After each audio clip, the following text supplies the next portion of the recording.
So thank you everyone for joining in for the Things Talk, the first on diagrammatics, and Katja will explain us how to think about diagrammatics. Go ahead. Yes, I will. We talked a lot about algebra until now, and now we're going into diagrams. And you will see that actually this lesson is really an introduction lesson on how we do it. And you will see these things. You will see linear diagrams, afterwards string diagrams, which are sometimes also called planar diagrams. We will see how we draw monoidal categories. And one example of monoidal categories is the Temperley-Lieb category, which is quite important, or just a big example. Then we will see another shorter example of monoidal categories. And then we will look at some more isotopy in the category cat. And overall, what you will see during the whole talk is a lot of examples, a lot of pictures, a lot of diagrams, as you may expect in a lecture for diagrams. Okay, so let's start with linear diagrams. We have the following setting. We have a category C with objects M, N, P, and so on, and morphisms F from M to N and G from N to P, and so on. Now, how do we draw these diagrams? There is something I call the classical diagram, which will be the most common thing, I think, between mathematicians. So if we have two objects, M and N, and the function from M to N, we will draw M and N as points and F as an arrow between them.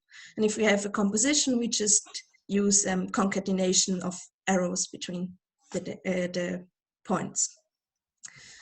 Linear diagrams are a dual of it. So everything is basically switched. In the classical diagram, we draw objects as points. Now we draw them as lines. And we draw arrows, or the arrows which were functions are now points. So the functions are points. That's the one thing we switch. And the other thing we switch is the direction of reading. We read from right to left. And this is something we really need to take care about, because at the beginning, at least for me, it was quite unfamiliar. But if you use it and see some examples of it, then it gets more and more easy to use this. Then we have some equalities. For example, it doesn't depend if we draw the point, which is the function f, on the left or in the middle or on the right between n and m. So we can prolong and shorten the intervals which represent n and m. And also, of course, we can always add identity functions without changing anything. This should be quite familiar. So there is a proposition which wraps that up. It says a diagram represents a morphism unambiguously up to linear isotopy. In everyday language, we would say we can stretch intervals and slide dots along a line.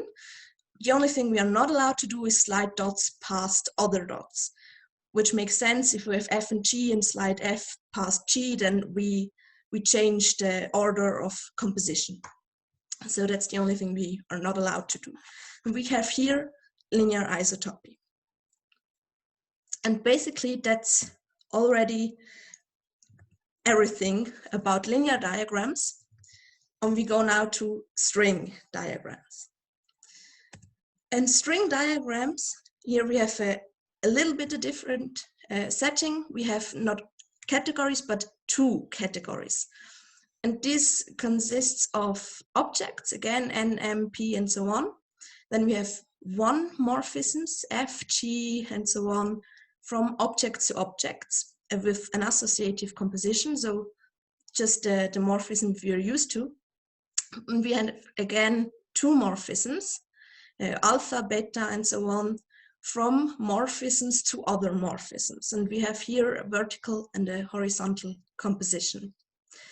One example, maybe the most familiar example, is the category cat, where categories are objects. We have functors are S1 morphisms, and natural transformations are two morphisms.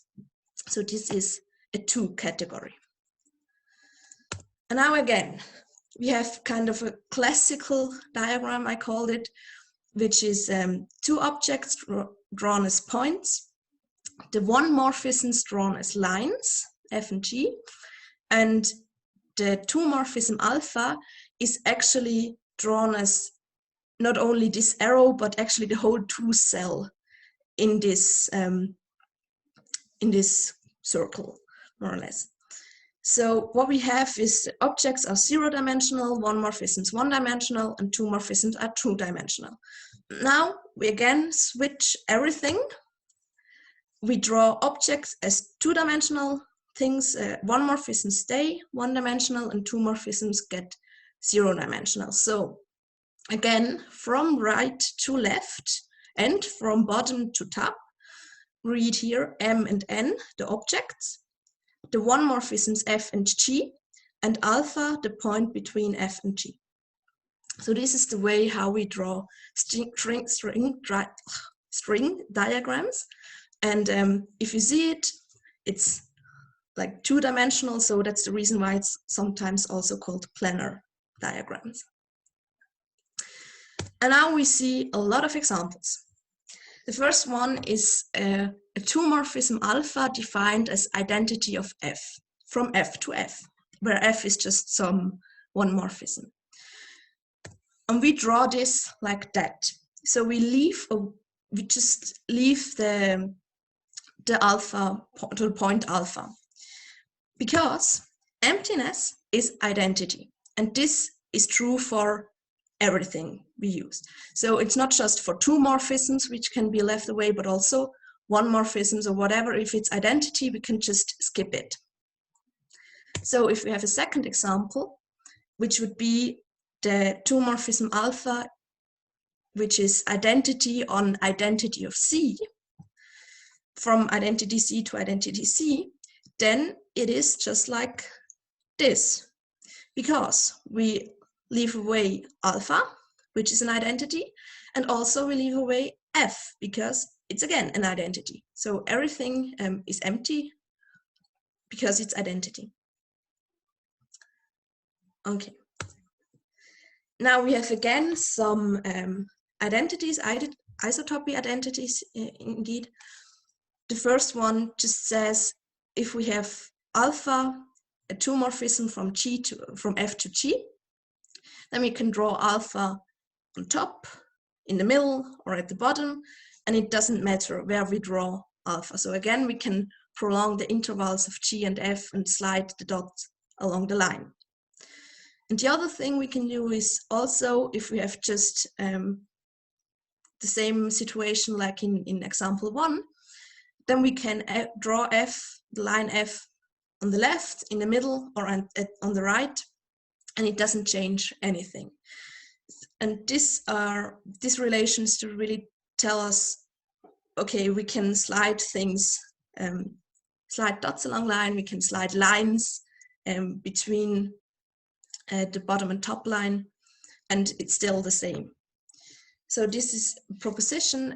The axioms of the strict two category imply that a string diagram unambiguously represents a two morphism up to rectilinear isotopy. And rectilinear isotopy is just what these diagrams tell us. So again, we can not only on the line slide dots, but also in two dimensions. Okay. Then fourth example is horizontal composition. I have here the classical diagram of a horizontal composition, since I was not quite sure if everyone knows what this horizontal composition is. I'm not sure if everyone is familiar with the two category. So it's just, we have like two morphisms next to each other. So between three objects we have, and then we have a composition of the one morphisms on top and a composition of the two one morphisms at the bottom. And we can compose also alpha and beta. And now we want to translate this into string diagrams. And we would look like that. So the first diagram represents this first part, we have M, N, and P. Now from right to left, we have F and F prime from the bottom. We start from the bottom to top. We have G and G prime at the top, and we have alpha from F to G and beta from F prime to G prime. It should be exactly this. And now we have beta star alpha, the composition, and now of course F and F prime are also composed, so they go to the same point in the middle. So we have like a cross of these one morphisms. And again, M at the right, P at the left, and N now split in two in the middle. Okay. The other thing is we have a vertical composition. This time we have only two objects, but 3 one-morphisms and two two-morphisms between, so pairwise between F and G in one and between G and H1. And again, we can compose them, make a two-morphism beta composition alpha from F to H. And again, we can translate this into string diagrams, which would look like that. We have the objects M and N represented by the planes. We have the one morphism F, afterwards the one morphism G, then one morphism H, and we have alpha from F to G and beta from G to H. And now we can draw the composition beta, composition alpha from F to H, just as one point between F and H. I think these diagrams are, well, they look at the beginning, they look quite complicated actually, but they're really not that hard if you get used to this whole diagram thinking. Then if you have a look at it later, I think it would make sense for you. Okay, now we're going to draw monoidal categories. Well, the first thing we need to know, what is a monoidal category? Well, it's a category equipped with an associative tensor product, which gives us tensor objects like M tensor N, and also tensor morphisms, F tensor G. And we can view such a monoidal category as a two category with one single object. And now the objects in the monoidal category become one morphisms in the two category, and one morphisms in the monoidal category become two morphisms in the two category. And the tensor product gives us the composition. And we see one example of it, and this should look quite familiar for everyone, because this is basically what Daniel has done in the first lecture, and you will see some pictures which you already know. So the symmetric category is a C-linear monoidal category where the objects are natural numbers, and the tensor product is just given by addition, and morphisms are given by hom of M and N is delta Mn C of Sn, where Sn is a symmetric group, with tensor product F tensor G is the inclusion of group algebras. And now we can, this is the algebraic definition more or less, and now we can give it a diagrammatic definition. We can say, okay, the objects are generated by an object dot on a line, basically. And the monoidal identity, we said identity is emptiness, or emptiness is identity. So it's just a line without any dots. And the tensor product is given by concatenation. For example, a 2 would be 2 dots on a line, 5 would be 5 dots on a line, and so on. So actually this generating object is just represents 1.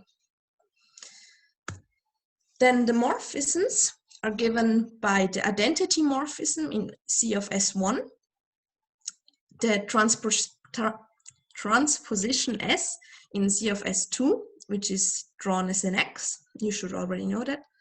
And the tensor product is horizontal concatenation. For example, one tensor S would be like identity S, so IX. So if we can say it casually like that. And the composition is vertical concatenation, so just put it on top of it. And we have the relations, which we already know, the quadratic relation, so 2 times the transposition is identity. And we have the braid relation about, which says S tensor I, or S tensor identity, composition with identity tensor S, composition with S tensor identity equals to identity tensor S, composition, and so on and so on. So this is an example of a monoidal category. And the way of drawing is to really, we define this generating object, we define the generating morphisms, we define the relations, and then we can draw basically everything in this category with these things we have defined.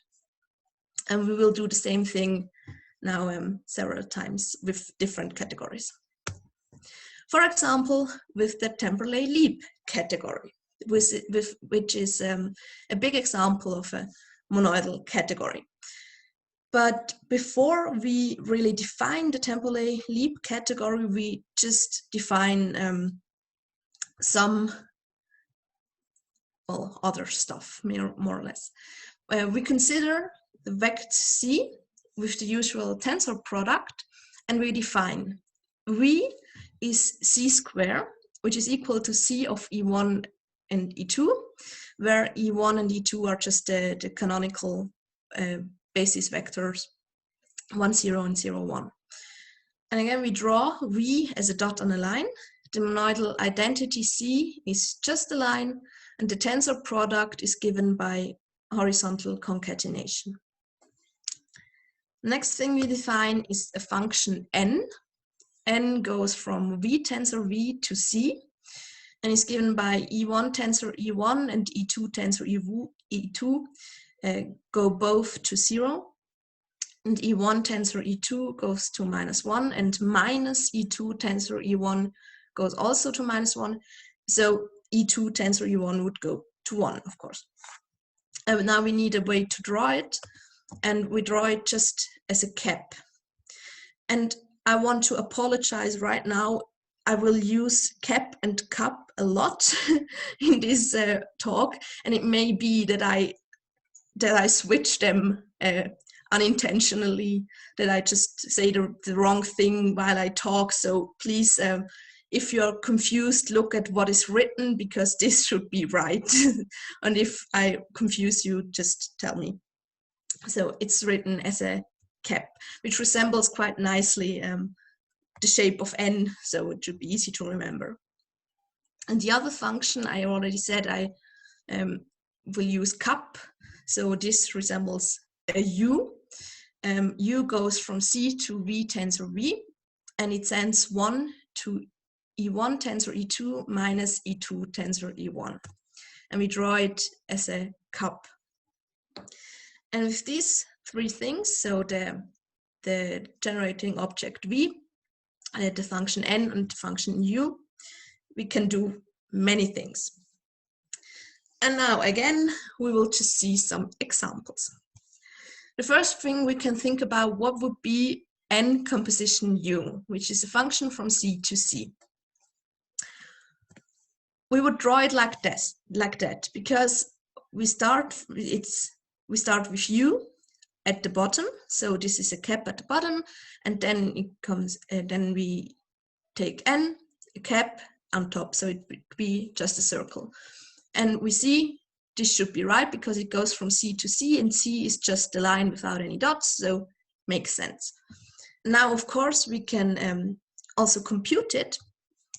We can compute n composition u of 1 would be n of E1 tensor E2 minus E2 tensor E1. This is equal to -2. So this tells us that this diagram with a circle in it is actually the same thing as -2 times the identity diagram, because 1 is sent to -2. And we should keep this in mind. We use this again later. So every circle can be replaced by a -2 in front. And actually this is a first example of a linear combination of diagrams, more or less. It's just one diagram here, but we have the factor -2 in front. Okay. Second thing, we have these identity relations. So we can draw like a curved line. So we have identity tensor U, composition with n tensor identity, is equal to just the identity, and this is equal to U tensor identity composition with identity tensor n. And again, we can check this by computation. For example, on the left-hand side, we can cut this diagram in half, say, okay, that's the first function, I already mentioned which one, and the second function, the second morphism on top. And now we can check if this really is identity, and we can check this just on the basis vectors E1 and E2. And I've done it here. And yeah, I'm not quite sure if I want to just read it out to you. Maybe just the first one, or not at all.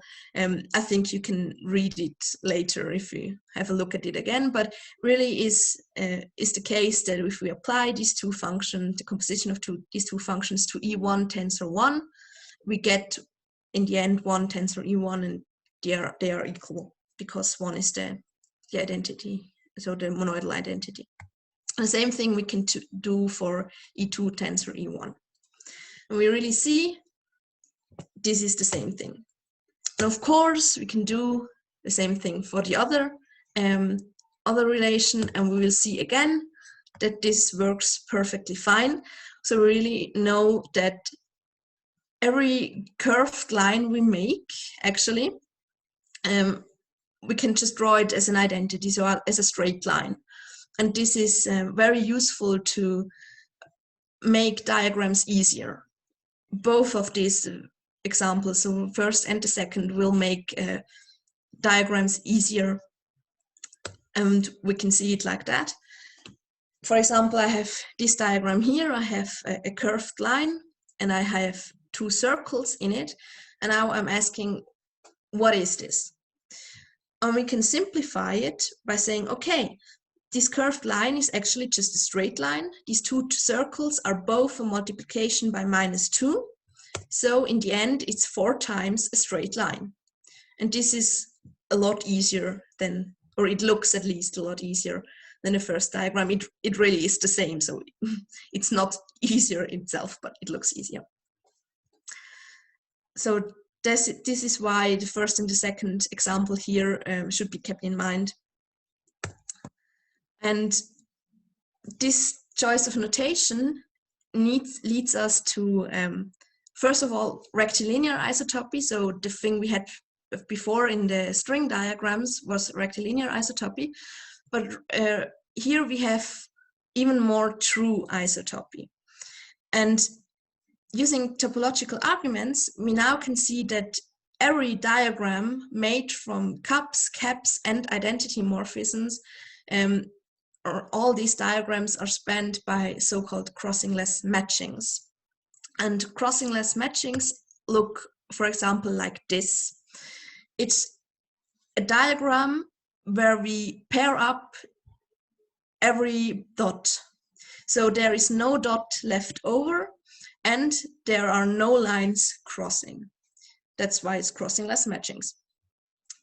So this would be an example of it. And very an important remark now is that this diagram really represents a morphism from V tensor 5 to V tensor 7. So like V tensor V just 5 times to V tensor V 7 times. And this would be actually a 2 to the 7 times 2 to the 5 matrix. So really a huge matrix. And to do a composition, for example, via matrix multiplication would be just quite time consuming, and it would be nearly impossible to do it by hand. But if we have a composition of diagrams, we just put the other diagram on top of it. And this is easily done in seconds. So this is one reason why we would use diagrams at all, because diagrammatic computations are really extremely efficient for time cost and so on. So you should really remember these diagrams make a lot of things a lot easier. Okay. Now, with this in mind, we can define the Temperley-Lieb category. This is called TL, and it is the C-linear monoidal category given by the generating object dot on a line, and the generating morphisms cap and cup, and the relations. Here we have the isotopy relations we had, and the relation that a circle is actually -2 times the empty diagram. And with all this, we can do everything we want to do in this category TL. And there is a proposition which says there is a C-linear monoidal functor f from TL to vector C, sending this dot on a line to V, the cap to N, and the cup to U. So there's really the correspondence between the diagrams and the algebraic part of it. So we really, you saw it earlier where I made the computations, we can use both of it. And sometimes if we start working with diagrams, it may be helpful to also do the algebraic computations just to get a feeling of what is done algebraically, but it would be faster to just use diagrams normally. Okay. Now again, we see examples. These are going to be 4 examples, and they are like exercises. And the first one is we want to find a map from V tensor V to V tensor V, which sends X tensor Y to Y tensor X. We want to draw it as an element of TL. It means we really want to have a diagram in the end, and actually we want to have a linear combination of diagrams, because every element in TL is a linear combination of diagrams. This linear combination of diagrams would be the map we are looking for. Now, for me, it was like try and error to find this, and maybe for you also, you can't look at this diagram and say, well, yes, that's exactly what we want, that's the thing we want. So I had to do the computation again to be sure that this is right. I called this first diagram F and the second diagram G, just for simplicity. And F is really just a composition of identity V, tensor identity V with itself. And G is U composition N from V tensor V to V tensor V. And now we can write X as X1 E1 plus X2 E2 and Y as Y1 E1 plus Y2 E2. And so F of X tensor Y is just identity X tensor Y. And I wrote this as a linear combination of tensor products of basis vectors, because we will use this again later, and it would be good if you had it somewhere written down. The other thing we can do is G of X tensor Y is just U tensor N of X tensor Y, and this would be X2 Y1 times E1 tensor E2 minus X2 Y1 times E2 tensor E1, and so on. I don't think I have to read this all to you, you can read. And now F plus G of X tensor Y is equal to F of X tensor Y plus G of X tensor Y. And we see the orange parts cancel out, the green parts cancel out, so we are left with this whole thing here. And if we write it like back, if we try to put the X and Y back together, we really see this is Y tensor X. So this is exactly what we want. Now, as I said, I found this solution by try and error, and this is not really the way you want to solve an exercise. So I want to show you in the second example a more structured way how to approach such an exercise. This is the exercise to find an endomorphism of two strands, which is killed by a cap on top. So the first thing, killed by a cap, means it goes to 0. And as I learned, two strands means it's just a linear combination of diagrams with two strands. So the first thing we need is a basis of diagrams with two strands. And this is exactly this one. We have the identity and we have an composition U, so cap and cap and cups. Now I started switching it. You will see that every other diagram with two strands you could draw would be isotopic to one of these two. So I could draw, for example, something with a curved line here, but this would be isotopic to a straight line. So we would end up at F again, so the identity again. So this is our basis of two strands. Now we want to have a linear combination. So we have A and B in front, and we want it to be killed by a cap on top. Now we put a cap on top, and now we're asking us, okay, what is this? The first thing, F, is just, actually it's just a cap, because the whole identity thing will change nothing and at the initial values of the vectors we gave in.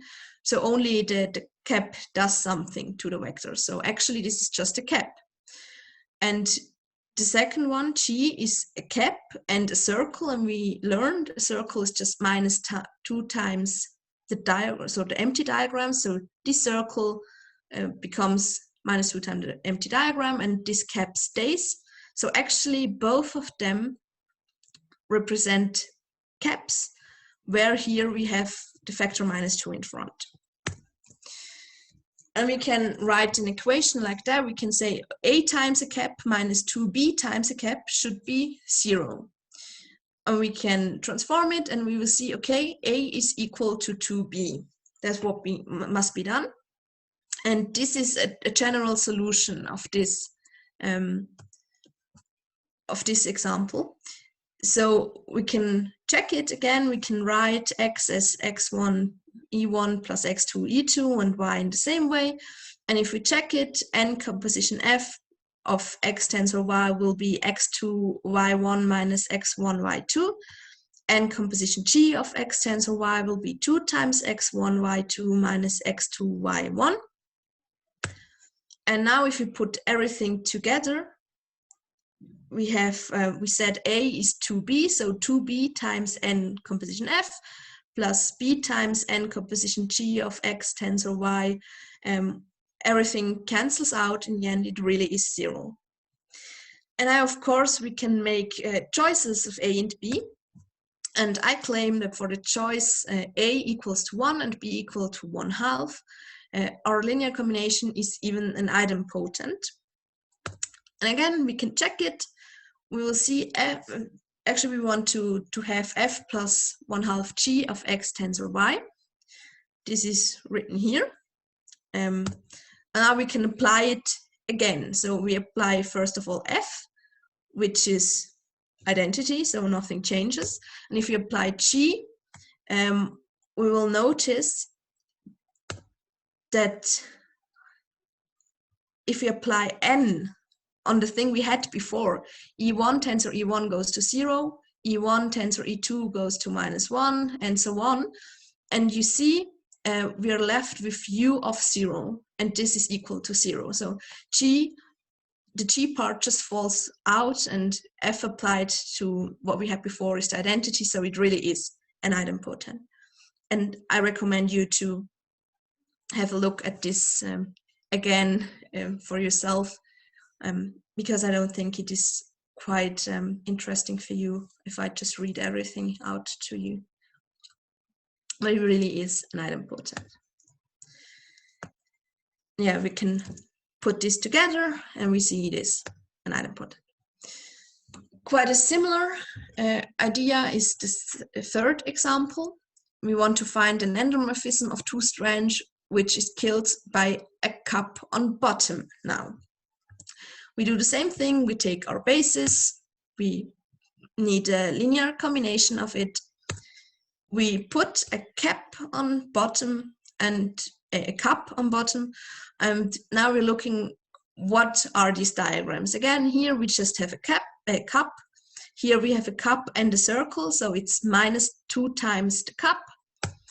We have more or less the same equation like before, just with cups instead of caps. And we again see A equal to 2B, and we can check it again. Now we of course apply this to 1, because 1 is the thing the generating object of C, and we are going from C to V tensor V. And we see again, if we apply 2B for A, then 2B of 2B times F composition.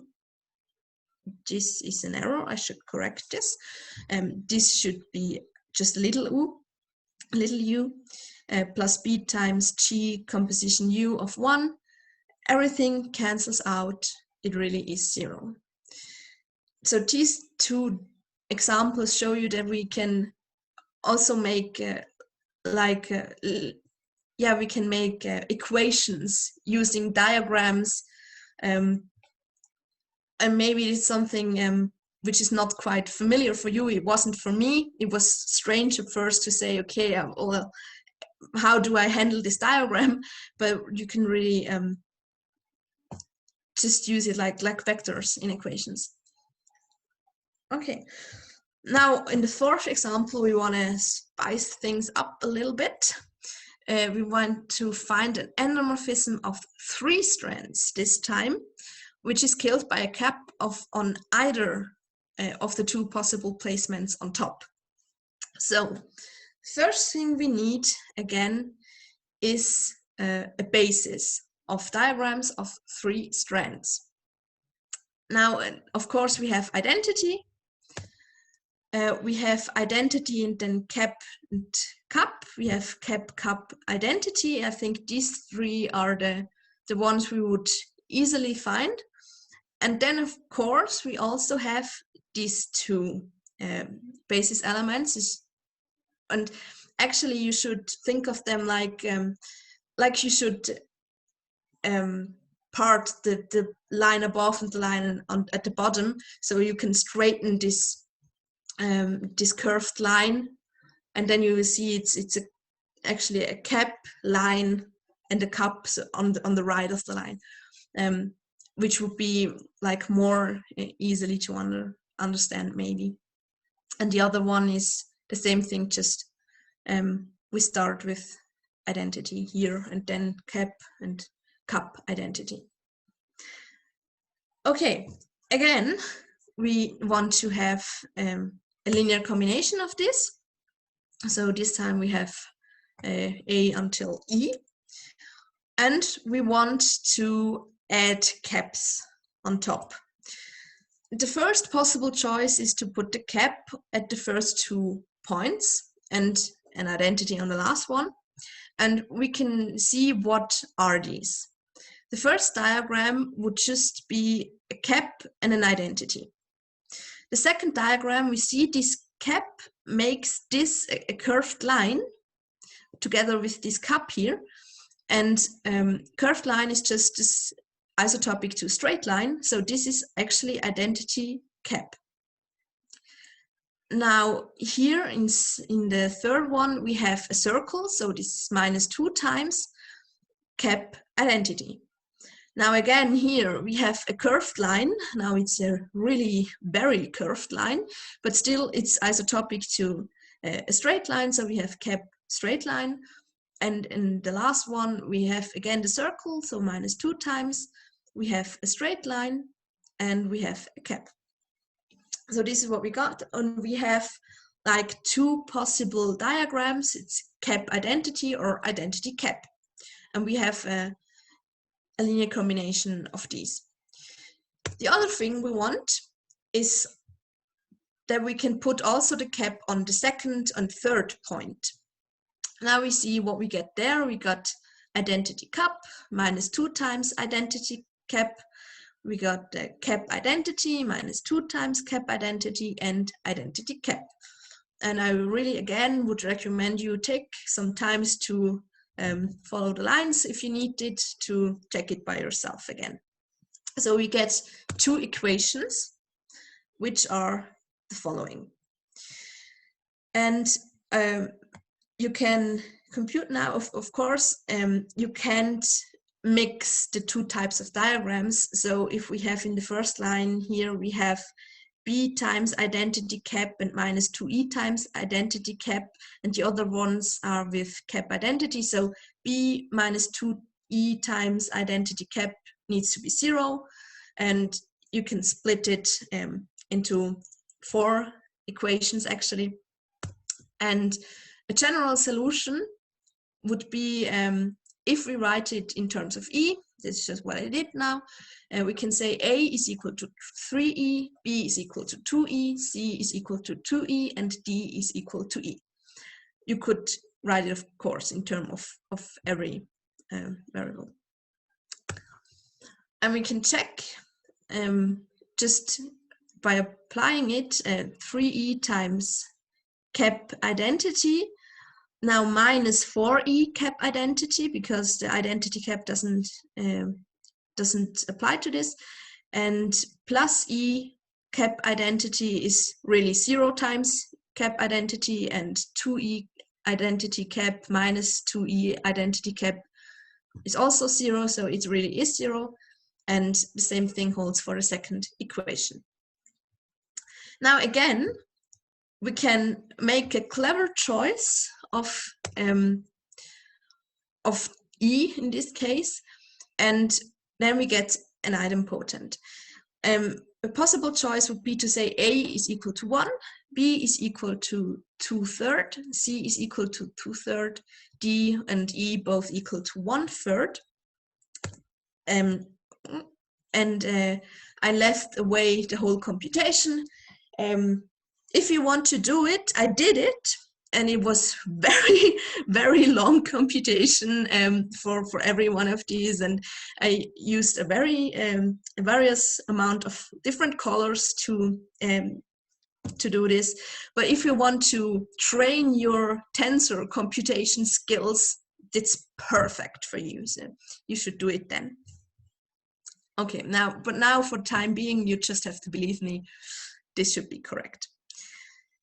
Okay, now we played around quite a lot with the Temperley-Lieb category, but of course there are also other monoidal categories, which are maybe not so famous and may have not such a known name. So I just call it another monoidal category. It is defined quite similar in the way how we define it, but here we have A instead of V, and we consider vect R, not vect C anymore. And we define A to be R of x modulo x squared. And we draw A as a dot. Again, the monoidal unit would be R, it's just a line without any dots, and the tensor product is given by horizontal concatenation. We have a function cap. Now the function is called cap, from A times A to R, which sends F tensor G to the coefficient of X in F times G. And we draw this as a cap. And we have a function cap from R to A times A, which sends 1 to X tensor 1 plus 1 tensor X. And we draw this as a cap. You notice the whole way we define it is really similar to the Temperley-Lieb category. And now again, I just want to make some examples.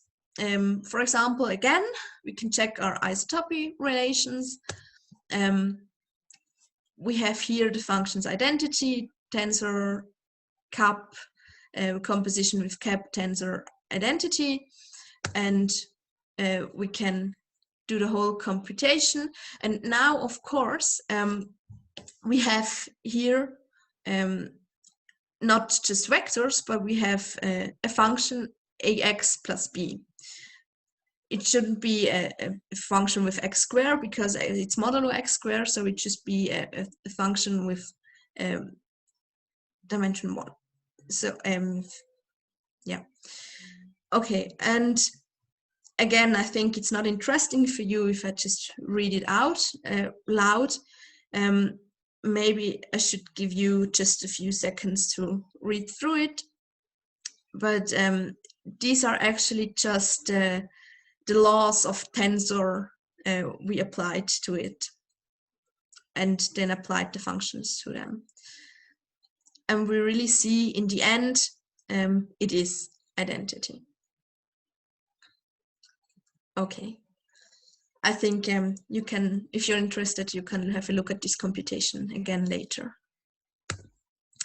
Are we coming to a more interesting example, for example, or maybe more interesting for you? It's nested circles. It's like an archery target here. And yeah, we have circles, of course. We have a cap and a cup, so we have circles. But what if one circle is inside another one? And for me, this was quite confusing at the beginning because you need one trick. And I want to show this to you. Again, that's the easy part. You can cut it into different functions. And as you see if you start at the top, for example, one would be just a cap. And it doesn't matter if the cap is really a nice half circle or just stretched in length. Actually, it's still just a cap. The second part, we have an identity, a cap, and again an identity. Then we have an identity, a cap, an identity, and an identity. And now everything returned just with cups instead of caps.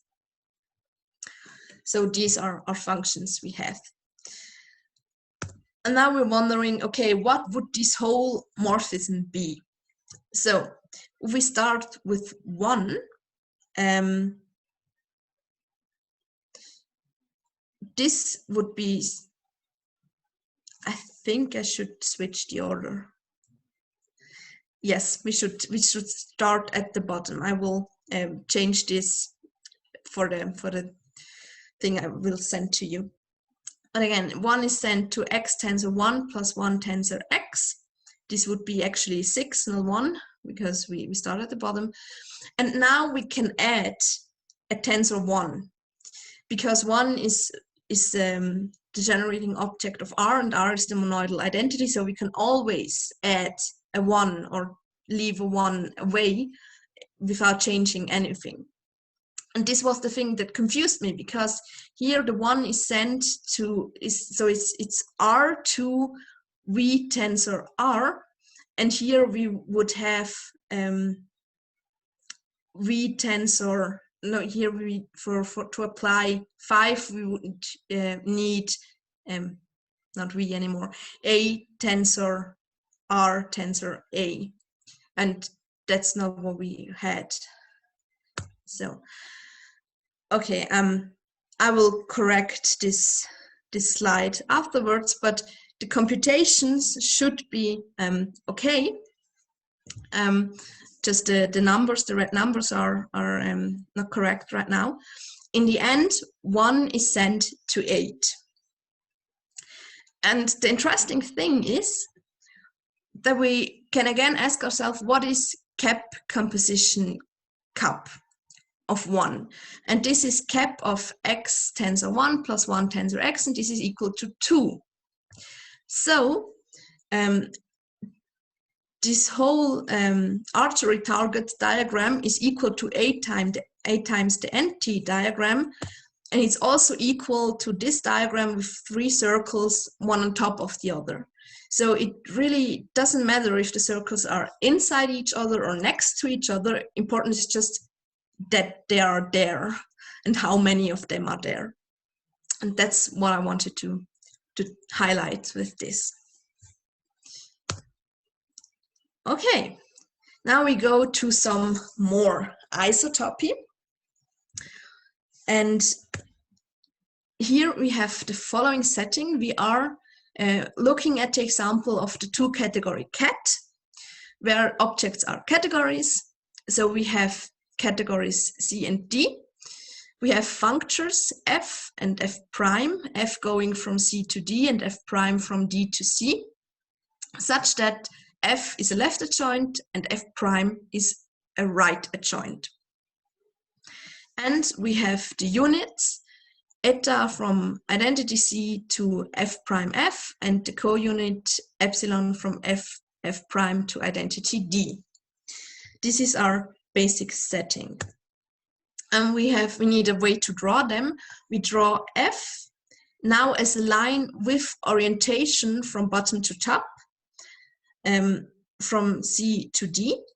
We draw f, and you see it's common to leave away D, because if C is on the right, then of course D must be on the left. And if you draw more complicated diagrams, it's hard to get enough space for every letter you have to write there, so you can skip it away if it's not quite necessary.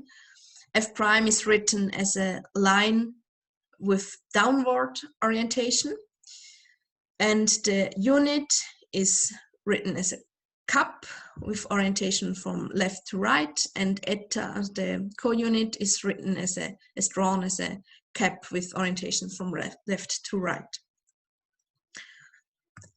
And the axioms of junction give us these two equations. We can again translate this curved line into just a straight line, but notice before we had this isotopy relation where we had two equations, so we had also the curved line in the other direction. This we don't have yet. It's coming, but right now we just have the left side actually of this equation. And the same thing, of course, with f prime. Just have a look at the orientation. That's important. Okay. Now, if B is another category, then we can have functors x and y, x going from B to C and y from B to D. And we can view now this adjunction, f adjoint to f prime, as a bijection of two morphism spaces. Hom of fx, y is isomorphic to the hom of x f prime y. And this is given by these two morphisms, and I just give it to you as diagrams, and it's complicated to explain. You see what you see. It's not necessary for me to tell you what you see. I just want to highlight that here in the second diagram, and also in the third one, we used unit and co-unit. And actually, these two morphisms are mutually inverses. And if B is a category with only one object and the identity morphism, then we can really see x and y as objects in C, because they have to pick one object. And then everything reduces to the familiar bijection of home spaces, which are used to know from adjunctions, at least if you know how adjunctions work. But I think you should. Okay. Are there any questions to these diagrams? Or okay, good. Then we move on, and from now on we want to assume that f and f prime are B adjoints. So f and f prime are both left adjoints and right adjoints. Then we have also the natural transformations which are given by a cap. Now the orientation goes from right to left. Before we had the orientation from left to right. Now we have also the orientation from right to left. And these give us the other part of the isotopy diagram we have seen before. Now if f and f prime are biadjoints, we really have both sides of the equation, both for f and for f prime. But we need this biadjoint, so the other way of adjunction, to get these other natural transformations. Okay. Now, G from C to D should be another biadjoint functor. Functors are, of course, one morphisms in the category cat with an adjoint G prime. And we can draw G, G prime, unit and co-unit of G and G prime, similar to F, but we want to draw it just with dashed lines, so we can see the difference where we have G and where we have F. And we can define now something called left and right mates. We have the natural transformation F, alpha from F to G, and we draw it as a point, of course, and we have F at the bottom with a complete line and G on top with the dashed line, and where we look at the orientation, of course. And now we get two morphisms, alpha prime and prime alpha, both from G prime to F prime, and they are called the left respectively right mates of alpha with respect to the chosen biadjunction, and they are given by these diagrams. So prime alpha is given by the first diagram and alpha prime by the second diagram. And there is one thing we should be aware of. In general, they are not equal. But there is, of course, the special situation where they can be equal. And this is when we call alpha cyclic. So if prime alpha equals alpha prime, then we say alpha is cyclic. And then we can draw just unambiguously alpha prime as going from G prime to F prime. Again, G prime given by the dashed line and F given by the whole line. And we know it's prime because of the orientation.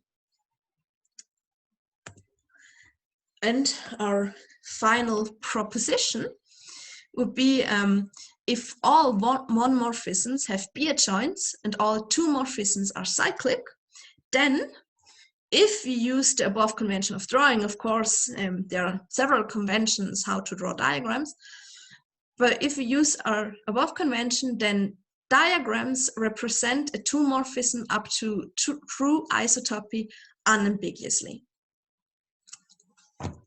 Okay, and that's it for today. And I hope it was a good introduction for you to diagram. I think you really need kind of a diagrammatic thinking, which is maybe not so familiar for everyone, but you get used to it if you work with it quite a bit.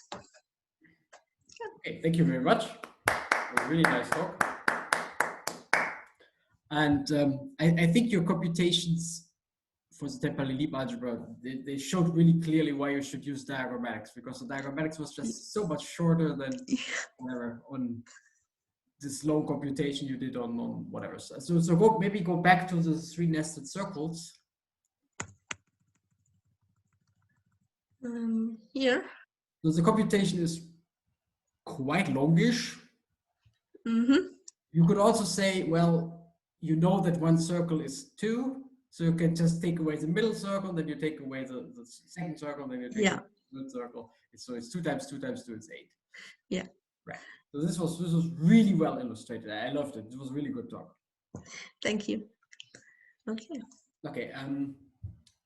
Yeah, I only saw type was on this slide, so maybe you're correct. Yes, I also noticed here in 5 there is 1 and these numbers, but I will correct it. So really, thank you again. Welcome.